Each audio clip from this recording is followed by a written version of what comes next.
오늘 누가복음 2장 1절에서 14절 말씀 중심으로 하나님께 영광, 사람들 중에 평화라는 제목의 말씀으로 하나님 말씀 나누도록 하겠습니다. 성탄절을 한 주 앞둔 우리 여수 성도교회는 3주 전부터 성탄절을 고대하면서 예언의 말씀을 우리가 들었습니다. 다니엘이 500년 전에 예수님께서 오시기 500년 전에 느부갓네살 왕의 꿈을 해석했죠. 어떤 꿈을 해석했습니까? 하나님께서 한 나라를 세우시리니 라는 내용입니다. 하나님께서 세우시는 나라는 바벨론이라고 하는 거대한 나라가 흘러갑니다. 메데파사, 페르시아라고 하는 나라가 세워졌다가 존속한 후에 사라져갑니다. 그리고 헬라라고 하는 나라가 사라져갑니다. 로마라고 하는 제국이 융성하던 때에 하나님의 나라가 누구로부터 세워집니까? 예수님으로부터 하나님께서 한 나라를 세우십니다. 이 나라는 세상의 나라와 다릅니다. 회개하라, 천국이 가까이 왔느니라. 회개하면 천국을 주시는 나라예요. 예수라 하라, 이는 그가 자기 백성의 죄에서 구원할 자이심이라. 예수님을 믿으면 죄 용서함을 받는 나라가 하나님 나라입니다. 이 나라를 예수님이 오시기 500년 전에 다니엘을 통해서 하나님께서 말씀해 주셨다는 거예요. 그래서 우리가 고대하는 예수님의 탄생이 이루어진 것이죠. 2주 전에는 우리가 어떤 말씀을 나누었습니까? 그가 찔림은 우리의 허물 때문이요, 그가 상함은 우리의 죄악 때문이라. 그가 징계를 받음으로 우리는 평화를 누리고 그가 채찍에 맞음으로 우리는 나음을 받았도다. 예수님 오시기 700년 전에 이사야 선지자는 이사야 53장 5절을 통해서 예수님께서 나의 허물과 죄를 짊어지시고 십자가에서 고난을 당하시고 채찍에 맞으심으로 우리가 구원을 받고 나음을 받는다고 하는 내용의 말씀을 우리에게 전해 주었습니다. 여러분, 만약 성탄절에 중요하지만 우리 예수님께서 황금과 유향과 몰약의 예물만 받으시고 십자가를 지시지 않는다면, 우리 예수님께서 목자의 영광, 목자의 경배만 받으시고 천군 천사의 찬송만 받으시고 십자가를 지시지 않았다면 사실은 이사야 53장 5절에 십자가 고난을 통한 구원이 이루어지지 않았을 것입니다. 성탄절이 의미가 있는 것은 그가 찔림은 우리의 허물 때문입니다. 그가 상함은 우리의 죄악 때문이에요. 그가 징계를 받음으로 우리가 평화를 누려요. 그가 채찍에 맞음으로 우리는 나음을 받을 수 있다는 것 때문에 성탄절의 의미가 있는 것이죠. 드디어 기다리고 기다리던 우리 예수님께서 아기 예수님으로 이제 이 땅에 태어나시는 그런 부분에 우리가 도달하게 되었습니다.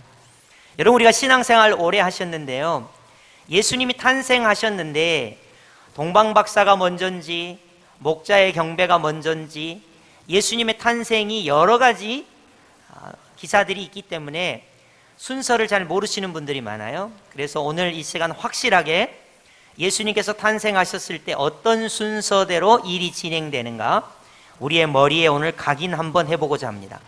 여러분이 한번 7가지만 기억하시면 되니까요, 정신을 한번 똑바로 차리시고 예수님 탄생하셨을 때 어떤 일이 순서적으로 있었는지 잘 기억하시면 좋겠습니다.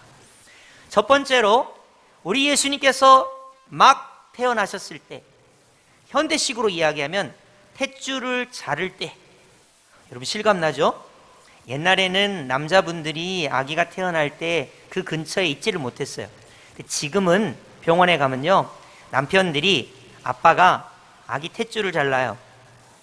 그건 뭐냐면 이제 막 태어났다는 거예요. 막 신생아라는 겁니다. 예수님께서 이제 막 이 땅에 아기 예수님으로 태어나셨을 때 맨 먼저 천사들의 소개를 듣고 찾아온 사람들이 들에서 양을 치는 목자입니다. 목자. 그러니까 예수님께서 이 세상에 막 태어나시자마자 맨 먼저 경배한 사람은 다른 어떤 사람도 아니고 들에서 양을 치던 목자가 제일 먼저 찾아온 거예요. 그러니까 탯줄을 자르자마자, 예수님께서 이 세상에 태어나시자마자 목자들이 예수님께 경배를 한 거예요. 두 번째 일은 뭐냐면 유대인의 관습을 알아야 돼요. 유대인들은 남자아이가 태어나면 태어난 지 8일 만에 할례를 행하게 됩니다. 그러니까 우리 아기 예수님께서 태어나신 지 8일 만에 할례를 받으시는 일이 있어요. 성경 구절은 참고하시면 돼요. 그러니까 유대인 남자는 누구나 태어나면 남자아이는 태어난 지 8일 만에 할례를 받거든요. 그러니까 우리 예수님께서도 태어난 지 생후 8일 만에 할례를 받으신 거예요. 그리고 나서 예수님께서 생후 40일이 되셨을 때 예루살렘 성전에 올라가서 예배를 드리시게 됩니다. 왜 그런 이야기가 나오냐면 유대인들은 레위기에 입각해서 여인이 아들을 낳으면 7일간 부정해요. 7일. 그리고 33일 후에 예루살렘 성전에 올라가서 예배를 드려야 돼요. 그럼 7일 더하기 33일 하면 40일이 됩니다. 여자아이를 낳으면 80일 동안 이렇게 되고요. 그러니까 남자아이를 낳았기 때문에 40일째 되던 날에 예루살렘에 올라가서 예배를 드리게 돼요. 그것을 가리켜서 정결 예식이다, 그렇게 말을 해요. 그러니까 다시 빠른 속도로 정리해 보면 예수님이 막 태어나셨을 때 목자가 와서 예수님께 경배를 했습니다. 태어난 지 8일 만에 예수님은 할례를 행하셨어요. 태어난 지 40일째 예루살렘에 올라가셔서 정결 예배를 드리셨습니다. 그리고 40일이 지난 즈음에 동방박사가 예수님을 찾아오게 돼요. 그러니까 여러분 헷갈리시면 안 돼요. 동방박사가 먼저 예수님께 경배했나? 목자가 먼저 했나? 이렇게 헷갈리시면 안 돼요. 40일이 지날 즈음에 동방박사가 먼저 예루살렘에 가서 유대인의 왕으로 나신 이가 어디 계시뇨? 떠들썩하게 하죠. 그러니까 마리아는 정결 예식을 드리기 위해서 예루살렘에 갔다 오긴 했지만 산후조리 중이라는 것을 알 수 있어요. 그래서 어디 움직이지 않고 베들레헴에 그대로 있었습니다. 그래서 40일이 지났을 때부터 2세 미만까지, 그건 제가 나중에 설명하겠어요. 우리 예수님을 찾아온 그룹은 동방박사였습니다. 그래서 황금과 유향과 몰약을 예수님께 드린 거예요. 그럼 여러분 한번 물어볼게요. 성탄절이 12월 25일이잖아요. 우리가 보통 옛날부터 지금까지 예수님께서 12월 25일에 태어나신 걸로 하자 하고 동방박사가 황금과 유향과 몰약을 드렸다 그러면 정확히 성탄절이게요? 40일이 지난 날이게요? 40일쯤 지난 거예요. 우리는 오해해요. 동방박사가 예수님께 황금과 유향과 몰약을 주고 이렇게 엎드렸을 때 막 태어나셨을 때 했다고 생각한단 말이에요. 그렇지 않습니다. 40일 이후예요. 40일보다 훨씬 더 됐다는 거예요. 그리고 동방박사가 예수님께 경배를 합니다. 그리고 나서 천사가 갑자기 나타나서 요셉과 마리아에게 아기 예수님을 데리고 빨리 애굽으로 피신하라고 알려줍니다. 그러니까 태어나신 지 40일이 막 지난 우리 예수님께서 요셉과 마리아의 품에 안겨서 애굽으로 급하게 피신을 가세요. 그리고 동방박사는 고국으로 돌아가죠. 그때 헤롯 왕이 속은 걸 알아요. 아, 내가 아기 예수를 죽이려고 했는데 얘네가 나한테 보고 않고 그냥 갔구나. 그래서 베들레헴의 2살 미만의 모든 남자아이를 학살합니다. 그러니까 예수님께서 애굽으로 피신 가시자마자 베들레헴의 2살 미만의 아기가 학살을 당해요. 여러분, 평화의 왕으로 오신 우리 예수님께서 오셨을 때 이런 일도 있었어요. 여러분은 이런 일이 있었다는 것을 아셔야 돼요. 그리고 이집트에 피난 가신 우리 예수님께서 이제 헤롯 왕이 죽고 난 다음에 다시 나사렛이라고 하는 곳으로 오셔서 자라게 되세요. 이게 성탄절에 관계된 순서예요. 그러니까 우리가 적어도 맨 먼저 예수님을 경배한 사람은 목자라. 8일이 지나서 우리 예수님이 할례를 행하셨다. 40일째 예루살렘에 올라가서 정결 예배를 드리셨다. 그리고 우리 예수님께서 동방박사의 경배를 받으셨다. 황금과 유향과 몰약을 예물로 받으셨다. 그리고 애굽으로 급하게 피난 가셨다. 그리고 베들레헴에 있는 2세 미만의 남자아이들이 학살을 당했다. 그리고 이집트에 피난 가셨던 우리 예수님께서 헤롯 왕이 죽고 나서 다시 갈릴리로 돌아오셨다. 여기까지가 성탄절에 관계된 내용입니다. 여러분 이걸 좀 이해하시고 아셨으면 좋겠어요. 성탄절에 이런 여러 가지 일이 일어난 거예요. 그래서 12월 25일 이 한 날만 이야기한 게 아니라 예수님이 태어나셔서 이집트에서 돌아오실 때까지의 그 아기 시절을 전체적으로 우리가 다 포함할 수가 있는 것입니다. 자, 그러면 우리 예수님께서 태어나셨을 때 바로 그날 어떤 일이 있었는지 우리 말씀을 통해서 살펴보도록 하겠습니다. 누가복음 2장 1절이죠.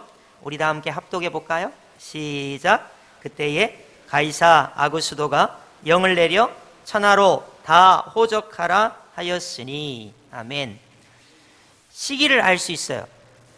이스라엘의 왕이면 이스라엘의 왕이 명을 내려 이래야 되는데 이상합니다. 가이사 아구스도가 영을 내립니다. 가이사란 말은 로마의 황제를 가리켜요. 케사르라는 말이에요. 로마의 황제를 가리킵니다. 로마의 황제가 이스라엘에 명령을 내린다는 것은 어떤 의미냐? 이스라엘이 그때 당시 로마의 속국이라는 것을 말하고 있습니다. 별로 유쾌한 비유는 아닌데 일본의 왕이 일본 사람들한테 명령을 내리잖아요. 그럼 일본 사람들은 일본의 왕의 명령을 따릅니다. 우리나라는 따를 필요가 없죠. 왜냐하면 그 나라하고 우리나라하고는 다른 나라니까.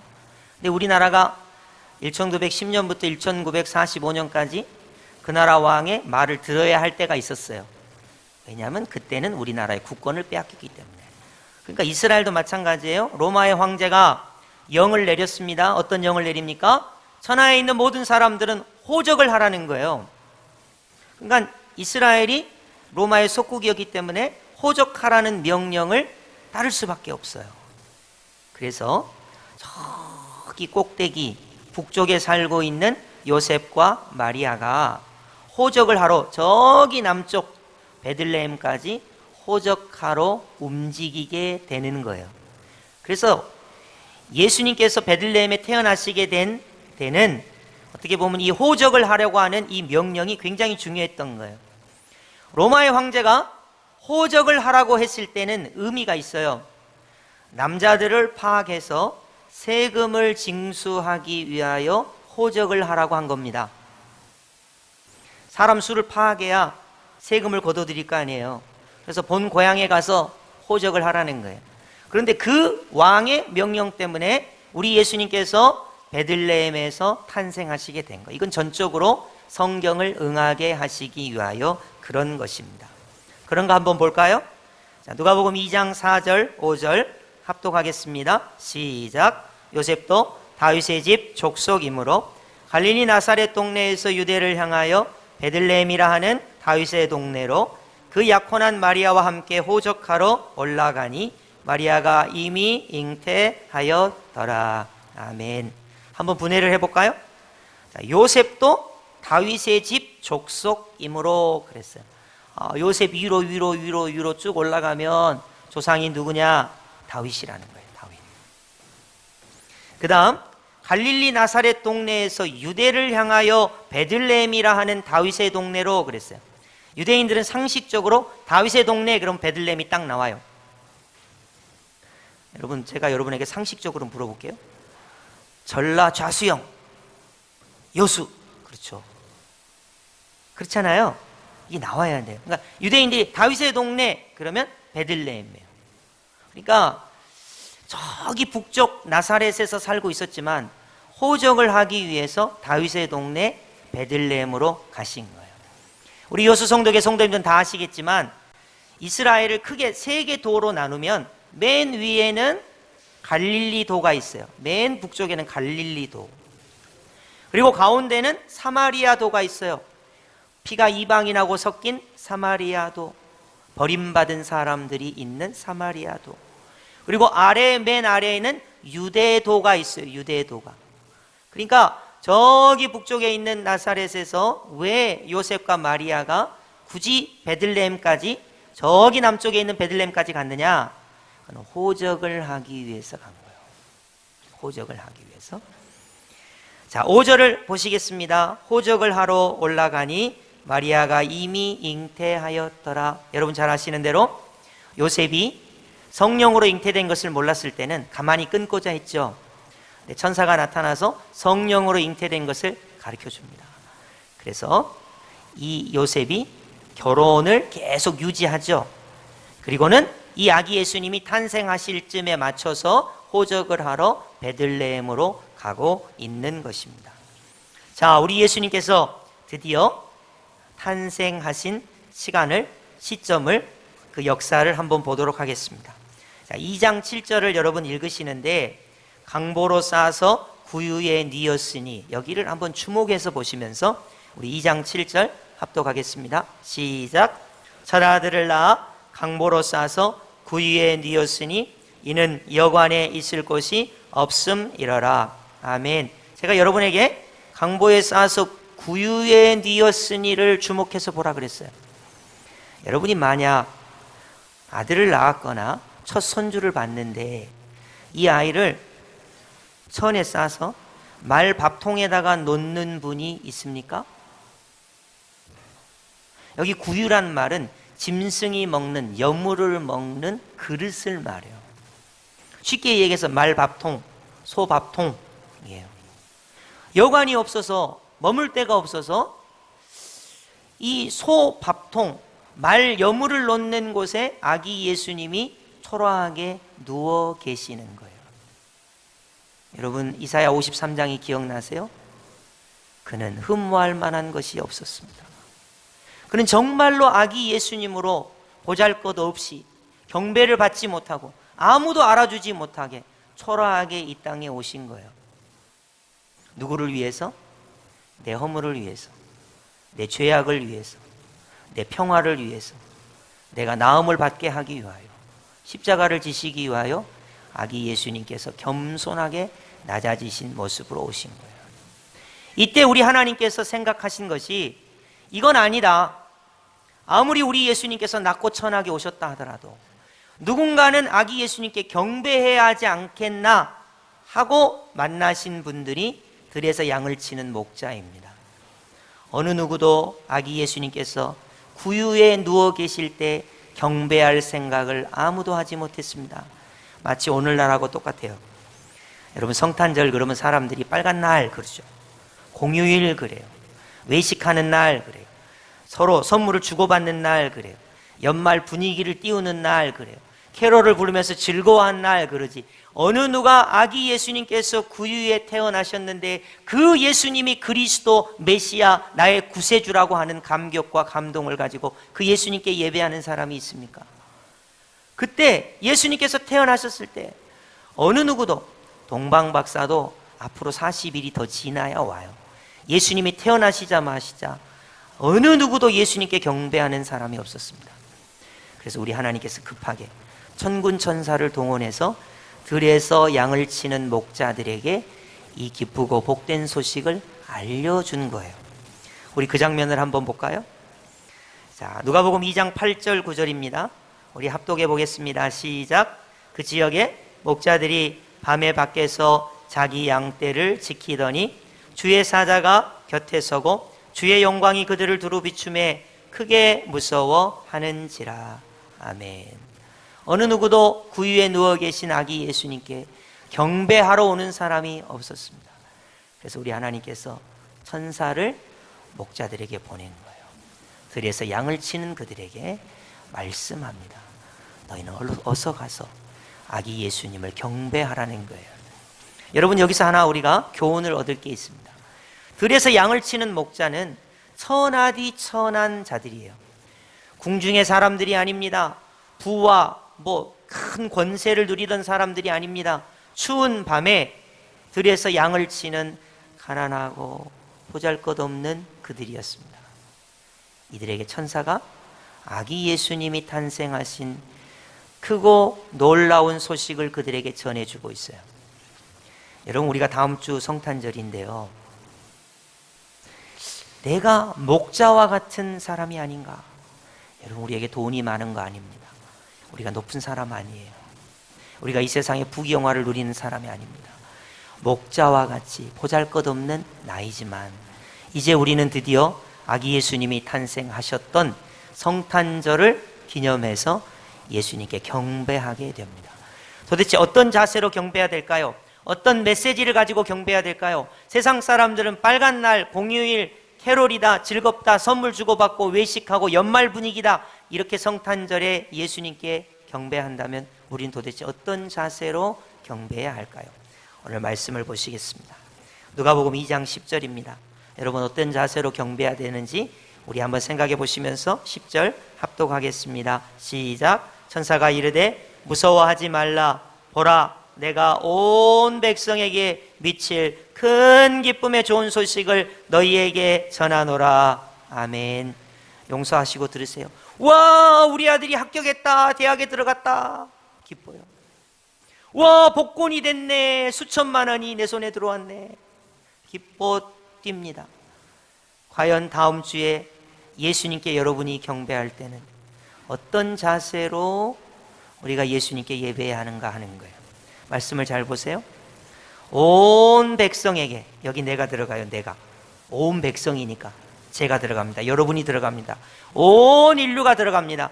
온 백성에게 미칠 큰 기쁨의 좋은 소식이 예수님이라는 거예요. 여러분, 죄에서 예수님 때문에 내가 구원을 받았어요. 그러니 온 백성에게 미칠 큰 기쁨의 좋은 소식이죠. 여러분, 뭐 때타올로 민다고 죄가 없어지는 거 아니에요. 죽음의 권세, 마귀의 권세가 어떠한 노력을 한다고 없어지는 게 아니에요. 예수님께서 이 땅에 구세주로 오셨기 때문에 이는 저를 믿는 자마다 멸망치 않고 영생을 얻는 것이에요. 그러니까 이것이 온 백성에게 미칠 큰 기쁨의 좋은 소식이에요. 아, 예수님이 오셔서 나는 죄에서, 죽음에서, 마귀로부터 구원을 받아 하나님의 자녀가 되어 영생 복락을 누리게 되었구나라는 기쁨의 좋은 소식, 큰 기쁨의 좋은 소식 때문에 목자들이 예수님께 달려가서 경배를 한 거예요. 이게 원형입니다. 원형. 아, 눈 뜨고 일어났더니 성탄절이네? 그래서 예배하는 게 아니에요. 벌써 12월 25일이야? 어쩔 수 없이 성탄절에 가서 예배 드려야지. 그런 게 아니에요. 큰 기쁨의 좋은 소식인 예수님 때문에 그들이 예수님께 경배하는 것입니다. 이게 성탄절의 원형입니다. 여러분, 다음 주에 예배하실 때, 아, 우리 예수님은 큰 기쁨의 좋은 소식이야. 나를 죄에서, 죽음과 사망에서, 마귀로부터, 이 세상의 모든 것으로부터 구원하시는 우리 예수님이 오셨기 때문에 큰 기쁨의 좋은 소식인 예수님께 엎드려 경배하는 것입니다. 11절을 보시겠습니다. 오늘 지금 방금 예수님이 나셨어요. 다윗의 동네에 베들레헴이에요. 너희를 위하여 누가 나셨다고요? 구주가 나셨어요. 세상에, 예수님 아직 십자가에 죽으시지 않았어요. 근데 이 목자들은 예수님이 구주시라는 거, 그리스도라고 하는 큰 기쁨의 좋은 소식을 바로 접하게 됩니다. 이 목자들은 얼마나 행복했을까요? 예수님이 탄생하시자마자 예수님을 경배하는 영광을 누렸고 뿐만 아니라 예수님이 누구신가도 알았어요. 이 아기 예수님이, 구유에 누워 계신 아기 예수님이 구주시라는 거예요. 그리스도시라는 거예요. 메시아시라는 거예요. 자기들을 구원하는 구원자라는 거예요. 이 감격을 가지고 예수님께 경배하는 것입니다. 여러분, 우리가 성탄절을 회복해야 돼요. 성탄절 예배를 드릴 때, 아, 예수님은 그리스도시구나. 예수님은 큰 기쁨의 좋은 소식이시구나. 우리 예수님은 나의 경배를 받으시기에 합당한 분이시구나. 왜 내가 엎드려 경배하는가? 나를 죄에서 구원하시고 사망과 죽음에서 구원하시고 마귀로부터 구원하여 나를 하나님의 자녀가 되게 하여 주신 그리스도 메시아이시기 때문에 내가 큰 기쁨의 좋은 소식 앞에 엎드려 경배하는 것입니다. 자, 이제 천군 천사가 찬송을 합니다. 여러분, 목자들이 예수님께 경배하러 가는 와중에 천군 천사가 찬양을 합니다. 두 번째입니다. 목자가 성탄절을 맞이하는 자세는 큰 기쁨의 좋은 소식 앞에 예수님을 구주 그리스도라고 인정하면서 성탄절을 보낸 거예요. 두 번째 천군 천사의 찬양 속에 우리의 태도를 살펴보도록 하겠습니다. 자, 13절, 14절 우리 합독해 볼까요? 시작. 호련히 수많은 천군이 그 천사들과 함께 하나님을 찬송하여 이르되 지극히 높은 곳에서는 하나님께 영광이요 땅에서는 하나님이 기뻐하신 사람들 중에 평화로다. 아멘. 여러분 잘 들어보세요. 천사가 찬송을 합니다. 예수님께서 이 땅에 탄생하신 것은 하늘에 계신 하나님께는 영광이 되는 일이에요. 여러분 우리 하나님께서 가장 영광을 받으신 것은 예수님께서 이 땅에 아기 예수님으로 오신 것입니다. 왜냐하면 그 예수님이 십자가에 죽으셔서 우리를 구원하시고 하나님의 모든 뜻을 이루어 주셨거든요. 그러니까 예수님께서 이 땅에 오신 것은 하늘에 계신 우리 하나님께 영광입니다. 그래서 이 성탄절의 의미는 하나님께는 영광이 되는 거예요. 그리고 중요한 것은 이 땅에서 기뻐하심을 입은 우리에게는 평화가 임하게 됩니다. 여러분 죄로부터 평화를 누구 때문에 얻었습니까? 죄 때문에 평화를 누릴 수가 없어요. 죽음 때문에 우리 인생이 평화를 누릴 수가 없습니다. 마귀 때문에 우리 인생이 평화를 누릴 수가 없어요. 나와 너와의 관계가 평화가 어그러졌습니다. 나와 나 자신과의 관계에도 평화가 없어요. 하나님과 나와의 관계도 죄가 담이 돼서 평화가 없습니다. 예수님이 이 땅에 오셨기 때문에 이 땅에 십자가 보혈을 믿고 구원받은 기뻐하심을 입은 사람들에게는 참된 평화가 임하는 것입니다. 내 마음속에 있는 이 참된 평화는 누구도 앗아갈 수가 없습니다. 찬송가 가사가 아닙니까? 여러분 이 평화를 표현하자면 이런 거예요. 하나님과 나와의 평화를 우리 예수님께서 회복해 주셨습니다. 여러분이 아마 자기 자신이 마음에 안 드는 분이 많을 거예요. 내가 마음에 안 들어요. 나와의 평화가 없어요. 근데 예수님께서 나를 용서해 주심으로 나와의 평화가 이루어집니다. 나와 너와의 평화. 여러분 우리나라와 일본이 평화가 있을 수 있을까요? 예수님 안에서 가능하다는 거예요. 러시아와 우크라이나가 평화가 있을 수 있어요? 그건 성탄절이기 때문에 가능하다는 거예요. 정말로 그런 평화가 임하게 된다는 것입니다. 큰 기쁨의 좋은 소식이라는 태도, 첫 번째 태도예요. 두 번째 태도, 우리가 다음 주에 성탄절을 맞이할 때 예수님의 탄생은 하나님께는 영광이에요. 그리고 나에게는 평화가 임하는 것입니다. 여러분 하나님 앞에 예수님 때문에 참된 평화가 임합니다. 나 자신과의 관계에 평화가 임합니다. 이웃과의 관계에 평화가 임하게 되는 거예요. 여러분 말씀을 한번 맺어볼까요? 성탄절에 있었던 이야기입니다. 첫 번째는 예수님이 태어나시던 날 그날에 목자가 큰 기쁨의 좋은 소식인 예수님께 경배합니다. 그날에는 하나님께는 영광이고 땅에서 기뻐하심을 입은 사람들 중에는 평화가 임하는 놀라운 날입니다. 그게 성탄절의 원형이에요. 태어나신 지 8일 만에 할례를 받습니다.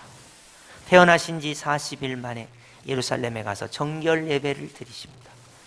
40일 이후에 동방박사가 찾아와서 황금과 유향과 몰약을 가지고 우리 예수님께 엎드려 경배합니다. 그리고 급하게 애굽으로 피신을 가십니다. 그리고 그 즈음에 베들레헴에 있는 2세 미만의 영아들이 살해를 당합니다. 그리고 헤로드 왕이 죽고 난 다음에 우리 예수님은 이집트에서 나사렛으로 이동해 가시게 됩니다. 이게 성탄절의 모든 내용이에요. 여러분 다음 주가 드디어 우리가 소망하고 고대하던 성탄절이 됩니다. 여러분 어떻게 우리 예수님께 경배하시겠습니까? 딱 2가지예요. 우리 예수님은 큰 기쁨의 좋은 소식이십니다. 하나님께는 영광이고 땅에서 기뻐하심을 입은 우리와 같은 사람들에게는 참된 평화가 됩니다. 그렇기 때문에 우리가 그 예수님께 엎드려 경배하는 것입니다.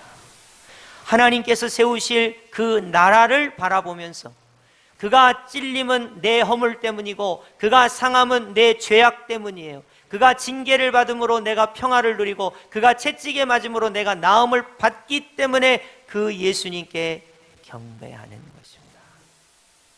여러분 다음 주에 여러분 예배하실 때 일주일의 삶을 잘 정돈하시고 구유에 누워서 우리의 경배를 받으시기 합당하신 예수님은 참 기쁨의 좋은 소식입니다. 이런 여러분의 고백이 있기를 바라고, 하나님께는 영광이요 이 땅에서 기뻐하심을 입은 저와 같은, 우리와 같은 존재에게는 참된 평화이십니다. 그래서 엎드려 경배하는 놀라운 성탄절이 되시기를 예수님의 이름으로 축복합니다. 아멘.